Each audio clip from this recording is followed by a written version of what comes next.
Y ahora sí, comenzamos con el tramo final de este 23º encuentro Genexus. Es el turno para que suba al escenario Brogan Gonda, presidente del directorio de Genexus Internacional, para conversar con ustedes sobre en qué pensamos cuando hablamos de futuro.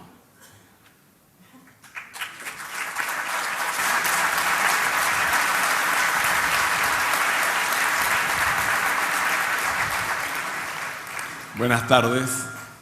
Una vez más, qué privilegio estar con ustedes.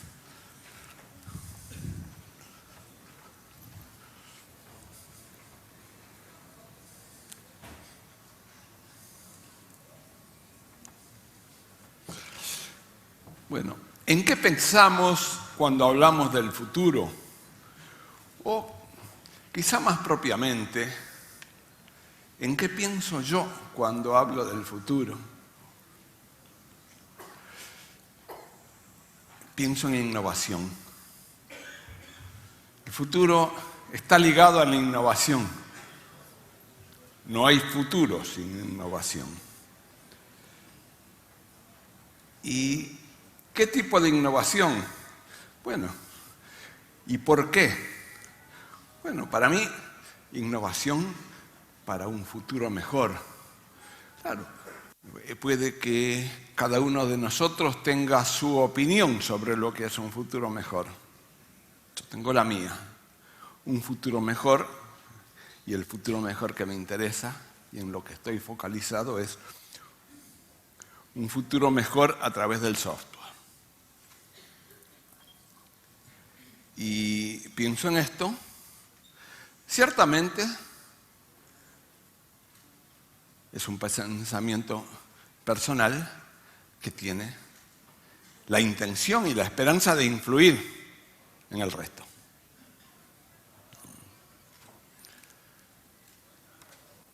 Ahora, la innovación es buena, todos estamos de acuerdo con que hay que innovar.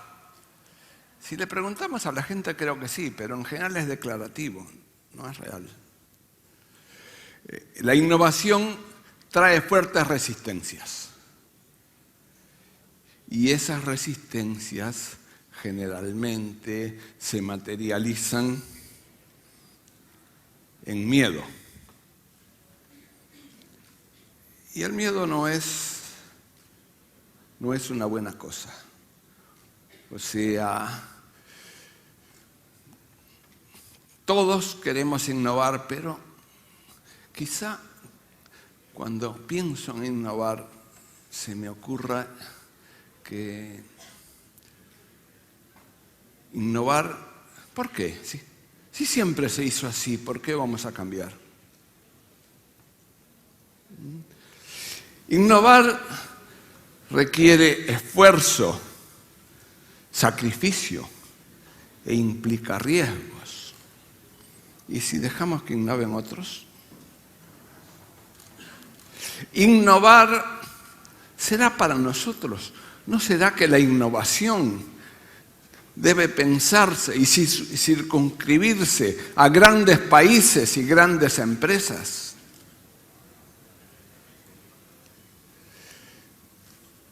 O a veces hay otros pensamientos. ¿Y cómo me afectará a mí la innovación? ¿Cómo me afectará si yo soy el innovador y fracasa? Pero si es exitosa, ¿cómo afectará mi vida después? ¿Será bueno o no?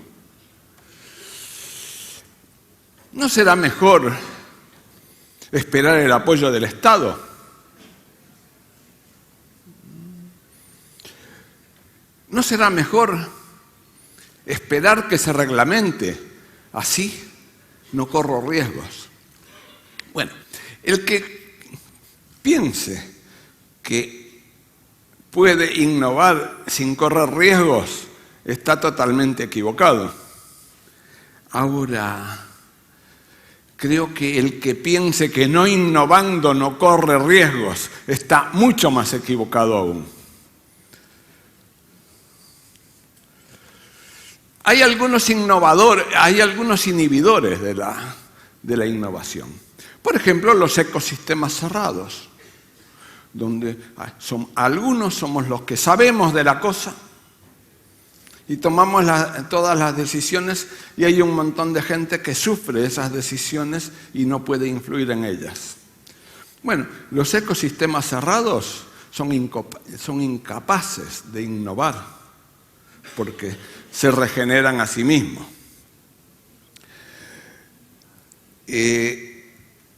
Alguien dirá, son los monopolios. Bueno, en general los monopolios son ecosistemas cerrados, pero no Tonle. ¿No? Hay mucho más ecosistemas cerrados de los que uno piense, cerrados de hecho. Podríamos discutir mucho sobre las patentes, si son buenas o son malas.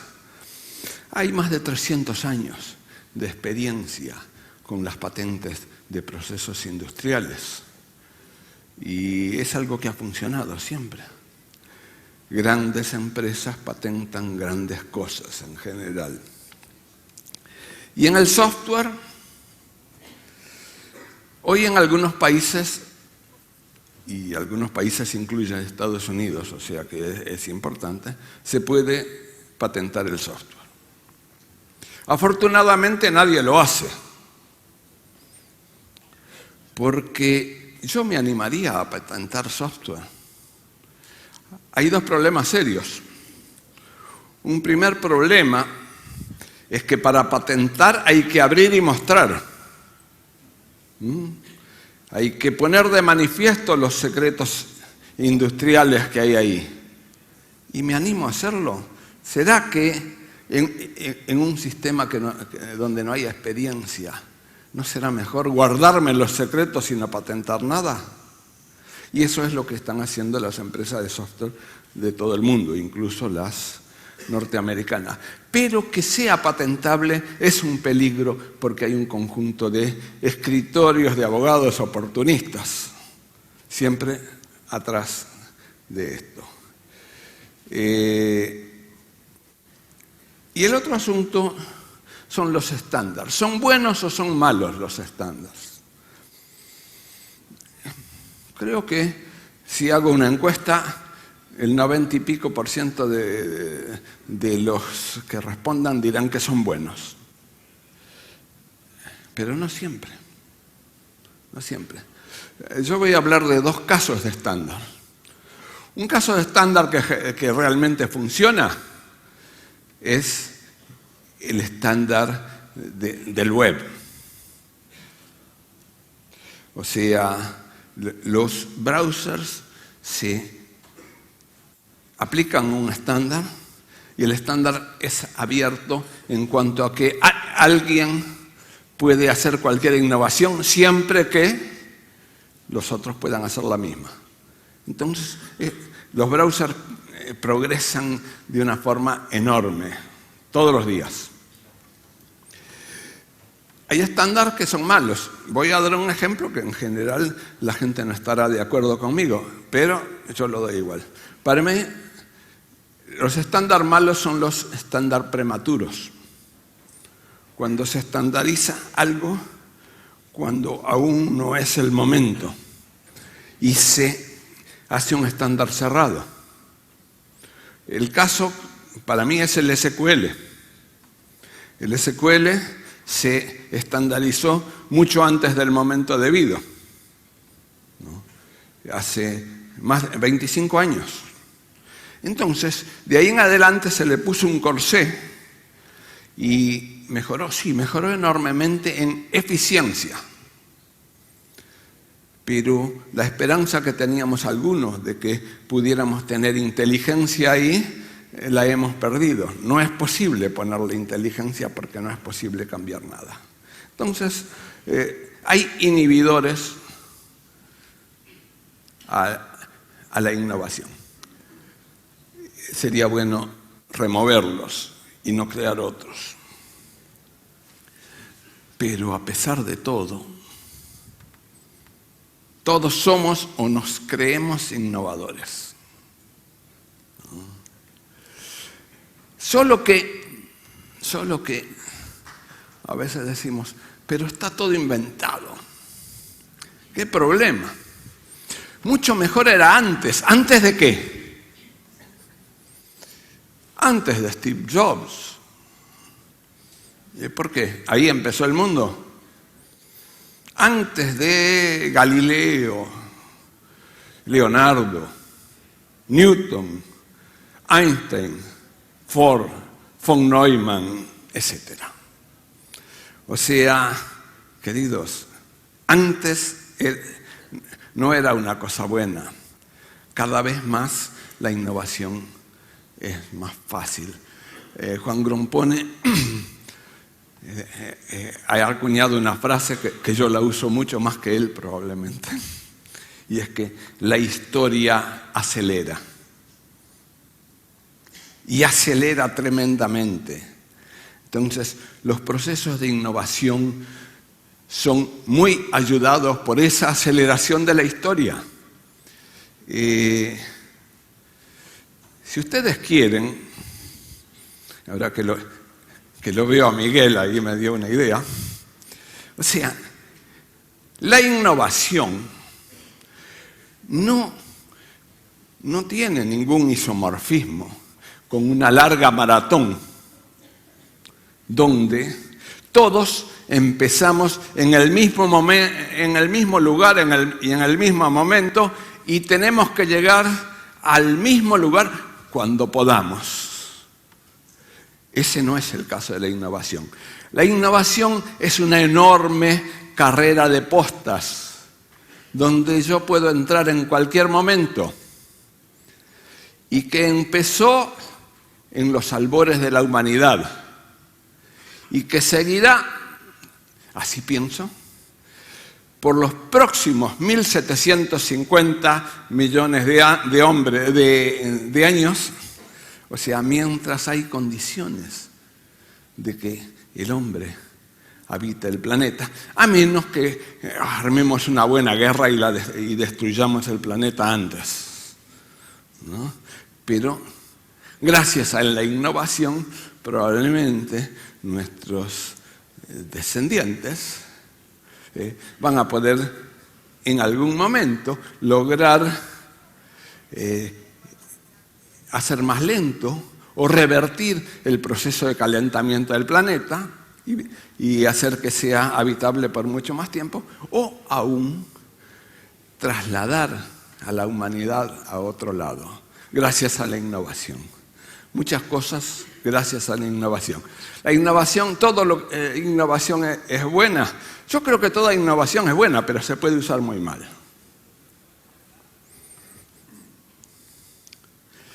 Entonces, la cuestión en la innovación es fundamentalmente, ¿me animo a innovar?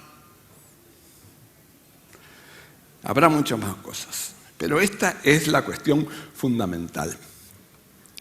La innovación tiene un conjunto de condiciones necesarias y ninguna suficiente. Alguien de repente está tentado de decirme, sí, hay una suficiente, los recursos. Con recursos suficientes, con dinero suficiente, podemos innovar y lograr lo que necesitamos. Mentira. Mentira. Si no existen otras cosas que son mucho más importantes como actitud, compromiso, foco, realismo y oportunidad, podemos poner todos los recursos que queramos y no se logrará nada bueno. Voy a hablar de un par de ejemplos, ¿no? Un ejemplo interesante es el de los tablets. Aquí tenemos a dos grandes de la informática. El señor Gates, en el año 2001, presentando el primer tablet con sistema operativo Windows Tablet. Y el señor Jobs, en el año 2010, presentando el iPad. Todos saben lo que pasó con las dos cosas. Ahora, ¿por qué? Yo fui uno de los primeros usuarios del Microsoft Tablet, ¿no? Me pareció magnífico. Era un computador poderoso, podría correr GeneXus bien ahí y hacer casi todo lo que yo quería. Tenía un glorioso lápiz, tenía grandes facilidades gráficas, pero había algo que no me gustaba. Yo pensaba que era solo a mí, ¿no? O sea, ¿qué era lo que no me gustaba? Lo primero, cuando lo compré, dije, qué discriminatorio. No tenía reconocimiento de escritura manuscrita en español. Dije, bueno, Microsoft es así, ya lo hará y lo va a hacer bien. Lo usé en 2 eventos, hice hermosas presentaciones, pero yo seguía sin poder reconocer mi escritura manuscrita y me negaba a usar un teclado. No tiene ningún sentido usar un teclado. Entonces, como vi que no venía la versión en español, empecé a usar la versión en inglés. Y tenía errores. Y cuanto más la usaba, los errores se iban transformando en horrores. Y no se arreglaba. Yo decía, pero ¿cómo puede ser que una empresa como Microsoft no pueda, líder tecnológico absoluto, la empresa de tecnología más poderosa del mundo, no sea capaz de resolver estos problemas? Bueno, lo tuve 2 años. Un día me cansé de esperar y se lo pasé a marketing.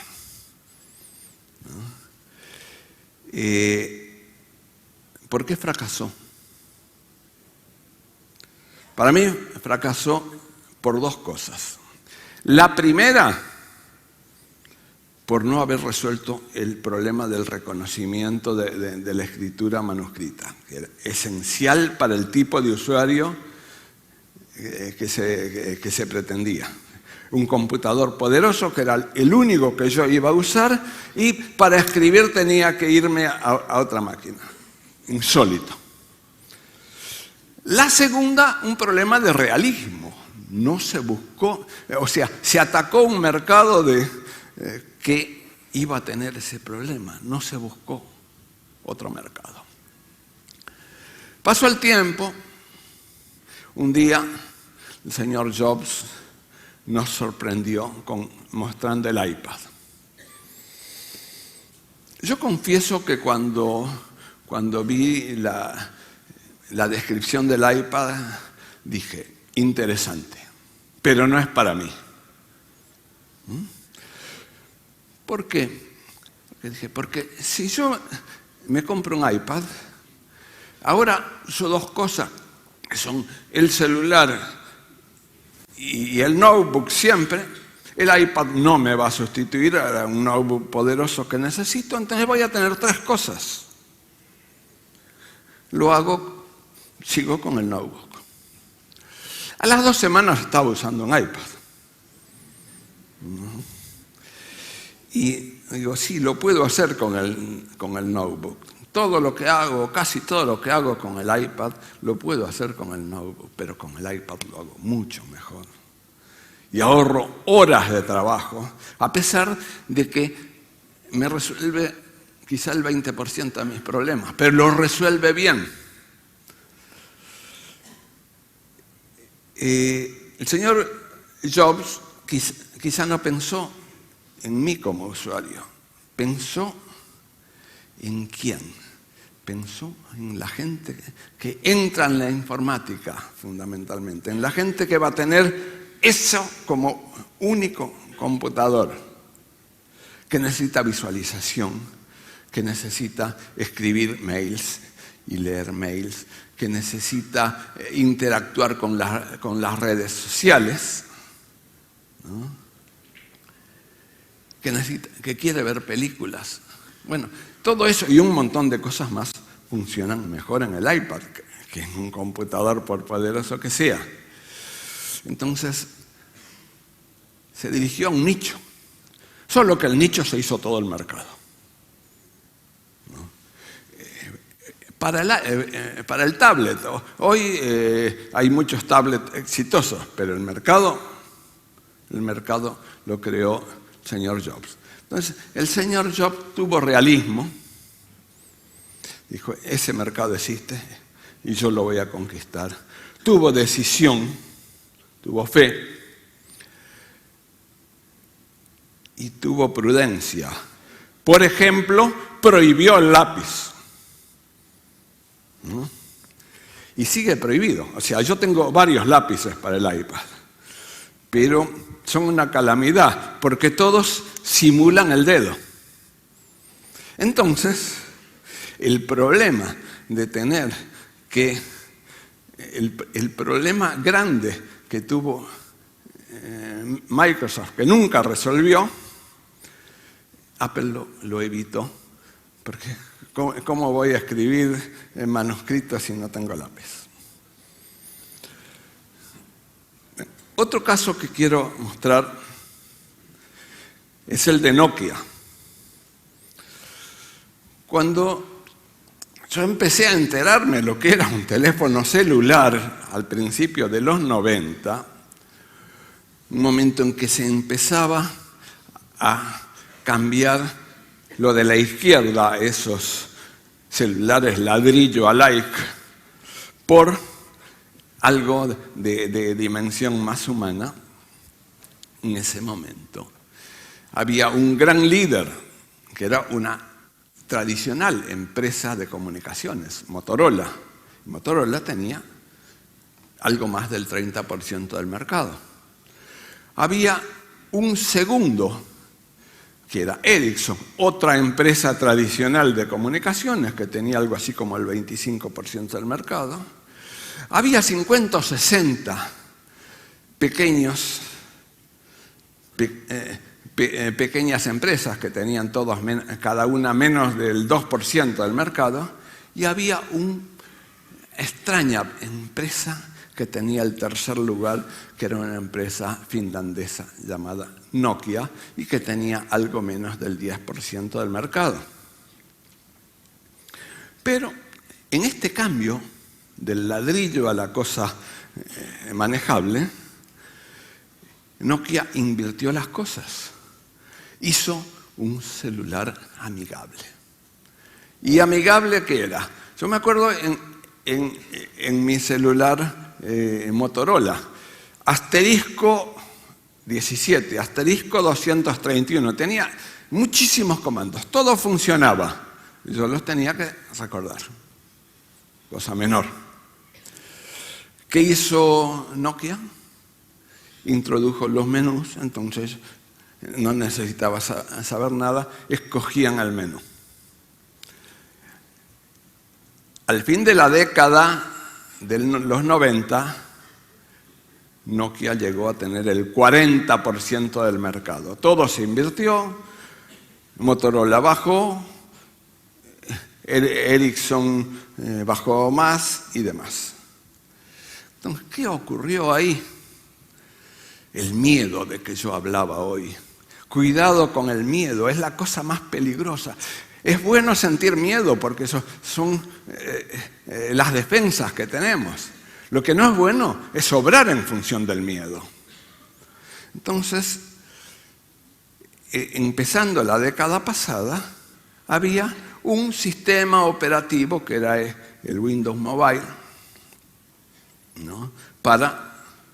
Era la primera cosa relativamente inteligente para los celulares. Y ahí apareció alguien, una pequeña empresa, hizo un sistema operativo llamado Symbian, independiente de todos, y creo que open. Nokia convenció a los demás que tenían que adoptar Symbian. ¿Por qué? Simplemente, y creó una santa alianza anti-Microsoft. ¿Cuál era el problema? Y Nokia dijo, si yo adopto el sistema operativo de Microsoft, voy a caer en los brazos de Microsoft, que va a tener el poder. Y así lo hizo. Un montón de empresas se asociaron con Nokia, pero Nokia era la que tenía la mayoría en Symbian, y todas ellas tenían dos sistemas operativos, el Symbian y el Microsoft. Yo un día tuve un excelente teléfono, Sony Ericsson, con Symbian. Lindísimo teléfono. Entonces yo decía, sería una lástima usar esto solo para hablar. Entonces empecé a aprender el Symbian. Y le dediqué algo así como una semana. Entonces yo decía, ¿esto qué es? Esto es una cosa diferente, pero una cosa intuitiva, no. Es una cosa parecida al Windows, pero diferente. De más nivel, no. Equivalente. Entonces, yo a esta altura de mi vida quiero aprender un sistema operativo nuevo para hablar por teléfono. No, señor. Entonces me compré un HTC con Windows. Tuve 3 HTC que me parecieron excelentes, ¿no? Y Nokia siguió con Symbian y sus rivales tenían Symbian y Microsoft.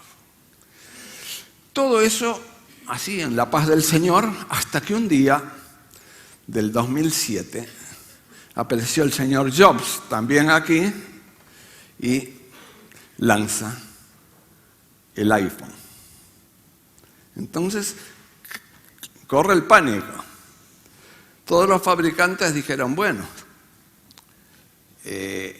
tomar el sistema operativo de Apple no es posible, porque no es una opción, pero ellos no lo abren. Y ahí apareció Android, y todos se subieron a Android, todos se bajaron de Symbian, menos Nokia. Nokia dijo, ahora lo vamos a hacer bien. Todavía lo están haciendo bien. O sea, cometió el gran error. No tuvo años para salir del error. Hoy es una empresa irrelevante que acaba de ser vendida a Microsoft.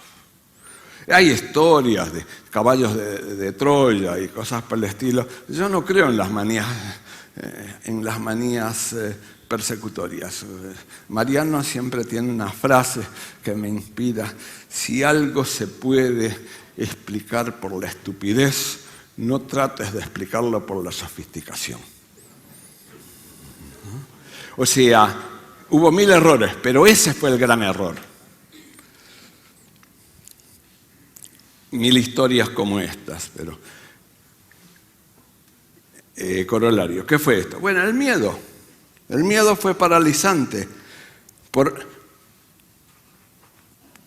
no caer en los brazos de Microsoft, se cometió una serie de errores y acaba siendo regalada a Microsoft. Y GeneXus, porque todo esto era solo el introito para ir a lo que nos interesa. Bueno, aquí estamos con GeneXus, 29 años después del comienzo de las investigaciones. 29 años después del día que nos topamos con un problema que es evidente, pero nosotros nos golpeamos contra él. Desarrollar y mantener sistemas manualmente es muy costoso y lleno de problemas. Eso lo era en 1984, pero hoy, como los sistemas son mucho más complejos, todo esto es mucho peor. ¿Y qué hacer en ese caso? Bueno, automatizar todo lo automatizable, que es lindo decirlo, es fácil decirlo. ¿Y cómo? Bueno, nosotros buscamos un camino bien claro.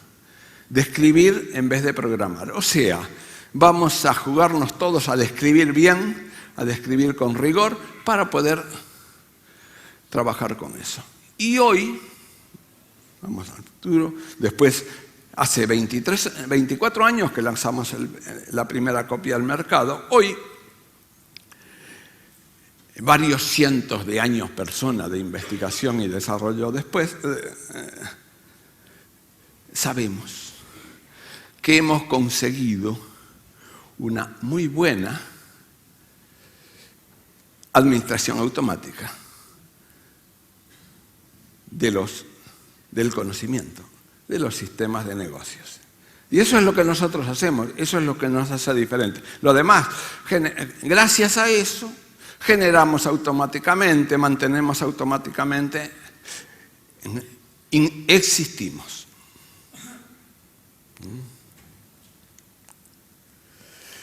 Existimos, ¿por qué? ¿O gracias a qué? Bueno, a que tenemos un vigoroso ecosistema abierto. Y ese ecosistema tiene un primer componente importante que somos nosotros, nuestro producto, nuestra empresa, etc. Nuestra tecnología. Si no existiera esto, nada existiría. Un segundo componente no menos importante, la comunidad GeneXus. No tengo los números finales, ciertamente Nicolás los tiene y los dará, pero la comunidad GeneXus consiste hoy de muchas decenas de miles de desarrolladores en todo el mundo que hacen su vida profesional alrededor de GeneXus y que nos apremian, nos dan ideas, nos retan, nos apoyan. O sea, ustedes. Un segundo componente del ecosistema abierto, los fabricantes. Los fabricantes tienen la muy buena costumbre de hacer cosas y lanzar sus productos, lo cual crea grandes turbulencias en el mercado. Y nosotros resolvemos las turbulencias haciendo generadores para los nuevos productos o por las nuevas versiones de los viejos productos, según hemos comprometido con ustedes desde el principio de los tiempos.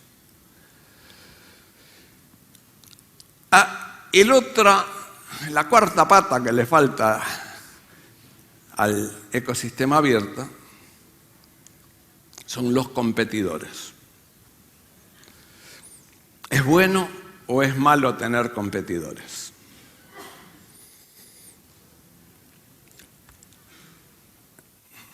Depende a qué se dedican ustedes.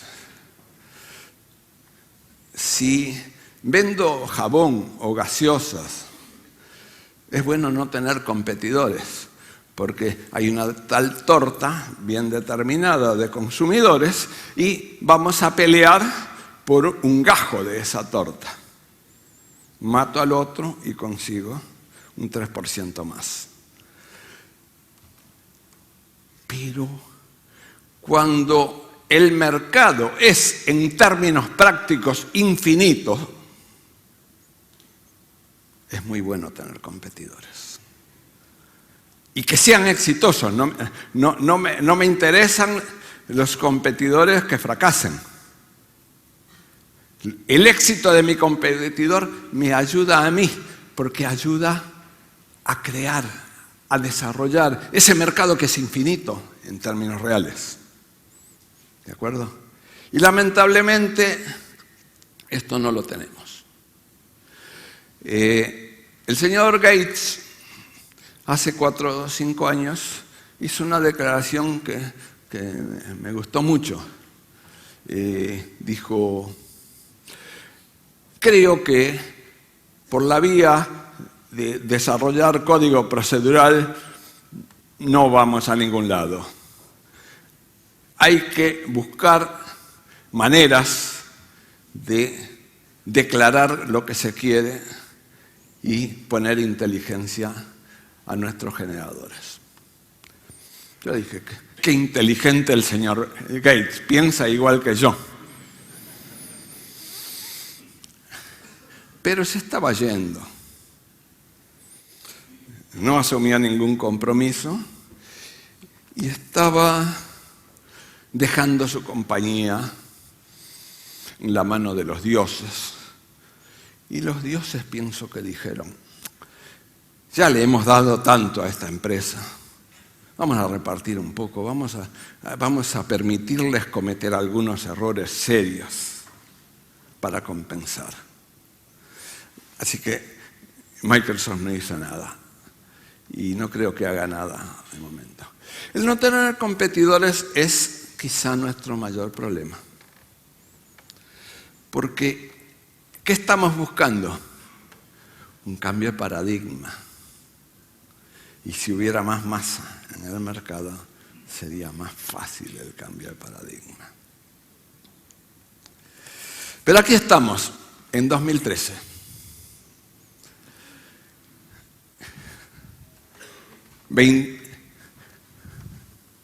29 años después del comienzo, 24 años después de que instalamos en Barbieri y Legire, en Salto, nuestra primera copia de GeneXus. ¿Y qué pensamos? ¿Qué pienso yo? Estoy seguro que Nicolás piensa lo mismo, aunque no lo discutamos. Bueno, yo podría estar tentado de decir hoy que quizá me hubiera gustado haber nacido 50 años más tarde para poder tener ahora 60 o 70 años más para dedicarme a GeneXus, que podrían ser productivos. Pero no lo voy a decir, ¿no? O sea, cada uno en su tiempo. En la carrera de postas de que hablaba hoy, cada uno se sube en donde quiere, pero en su tiempo. Y yo creo que estoy cumpliendo con mi tiempo. ¿Qué pensamos? Pensamos en un éxito planetario. O sea, podemos decir, qué bien a dónde hemos llegado y vamos a festejar eso. No, podemos hasta festejarlo, pero eso no es importante. El pasado es un dato, nada más.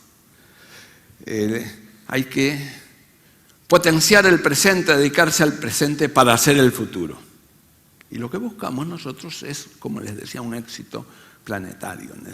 Queremos llevar GeneXus a todo el mundo y queremos, siendo más preciso, llevar el desarrollo basado en conocimiento a todo el mundo, porque obviamente habrá competidores. Les va a costar enganchar, pero habrá competidores, ¿no? Entonces, ¿qué pienso? ¿Qué es lo que pienso que debemos hacer y qué es lo que pienso que no debemos hacer? Está por encima de la estrategia, a veces, algún pensamiento. Bueno, debemos investigar siempre y darle la mayor prioridad a la investigación.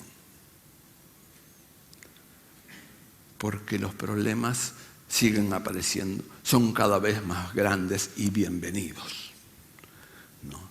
Y esperar por el cambio de paradigma.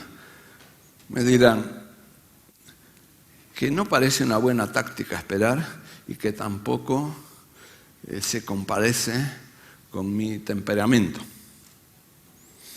Bueno, cuando no hay otra opción, espera. O sea, cambios de paradigma no se producen jamás porque haya un nuevo paradigma que sea mejor que el vigente. ¿Por qué? Porque los cambios de paradigma son tremendamente resistidos por todos.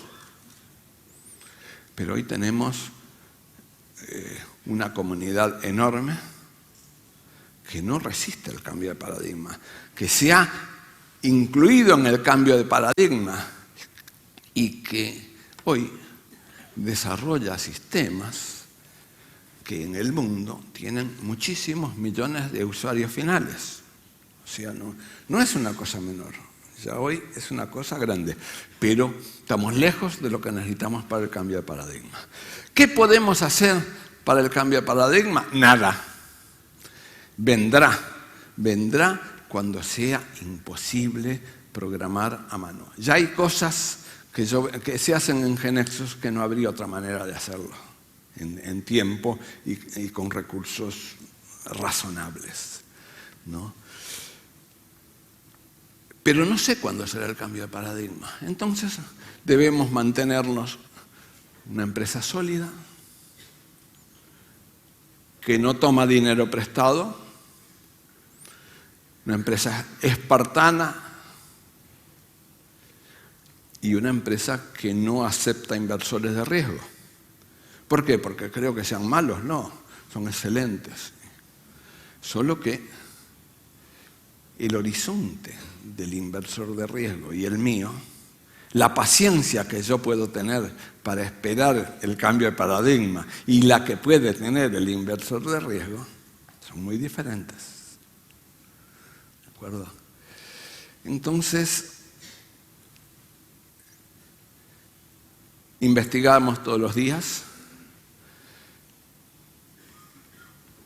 tratamos de darle a la comunidad GeneXus cada día mayor sinergia y tratamos de que crezca, porque necesitamos que crezca también. Y esperamos.